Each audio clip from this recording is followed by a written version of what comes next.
Good morning, my friends, and welcome to new subscribers. Today's topic is called Shadows and Light. It is no secret that we are going through an accelerated ascension period, and with that, there's a lot of kickback and a lot of negativity that swirls around as well. So, I wanted to talk a little bit about how we as spiritual beings manage that, deal with that, and respond to that. Okay, let's get down to brass tacks here, guys. My name is Paul, and this is Path of Ascension. So, holy cow, have you been on social media lately? Whew, there's a lot of very negative stuff up there, and I'm talking politically, I'm talking socially.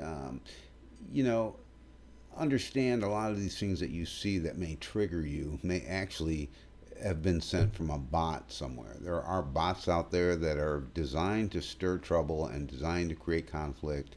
What you just said is one of the most insanely idiotic things I have ever heard. So first off, as you probably know, you don't need to respond to every comment that you see on the internet, and you don't want to respond to every comment. Some things are better left alone. You're unbearably naive. So obviously comments like that are not going to help any situations. And I guess you have to decide, what's worth responding to. If somebody, if you read a negative comment or something that's very hostile, you cannot meet people at that level. You have to understand that they're coming from a place of fear. So if you want to add to the conversation, you've got to meet them at a higher level. You have to elevate the conversation by bringing out what you have to say from a place of love. Shut up! You're killing me, Smalls. Yes, I know it's not easy. Triggers are everywhere on the internet, and you've got to be in the right frame of mind even to address them or look at them. And to that end, I wanted to make a recommendation.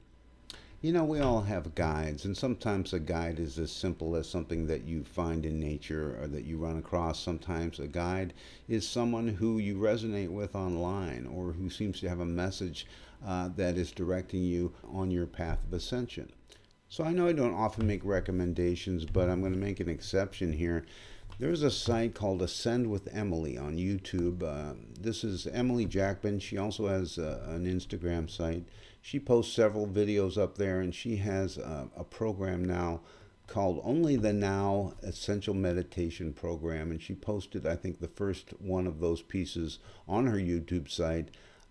This was an eye-opener for me. I'm not going to share my experience with it with you, but I highly recommend that you visit that site and check that out and look at some of her work, because I think she really does take you into that now and get you to the core of who you really are, which is that divinity and that essence of love.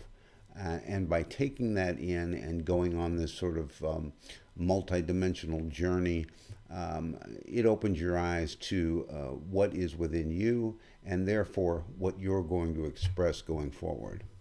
So these videos have been most helpful to me, and I highly recommend you visit those pages. I will leave links in the comment box below. And there is one last thing I wanted to talk about.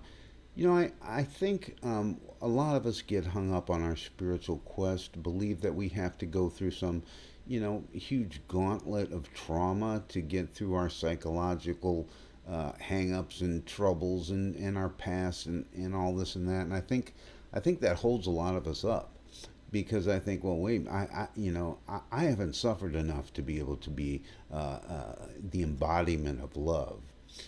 Well, the reality is your suffering comes from two places: your past or your future. So if you're living in those spots, you're living in your past, or you're constantly going back and looking at your life, or you're looking at the future and having anxiety about what might happen, then obviously you're not living in this very moment. This very moment is safe, it is calm, it is peaceful, and it is where your real self lives. So when you are looking at, whether you need to resolve all these past issues, my best advice is drop the whole thing. You can achieve nowness in that moment, right this very minute. You do not have to wait. You do not have to look back. You do not have to make plans to go to some retreat that's going to get you there. It's all within you, and you have access to it. So I would highly encourage you to let go of all the rest of that stuff And whatever takes you into that moment of now, be there. Like, Ram Dass said, be there now. That's all you really need to do to embody the love and the divinity that is within all of us. That's all I got today, guys. Thanks again for watching. As always, if you have any comments or suggestions, please put them in the comment boxes below. I'm going on vacation for a week, but I will be back with another video shortly. Thanks again for watching. Have a great, awesome day, and have an incredible now.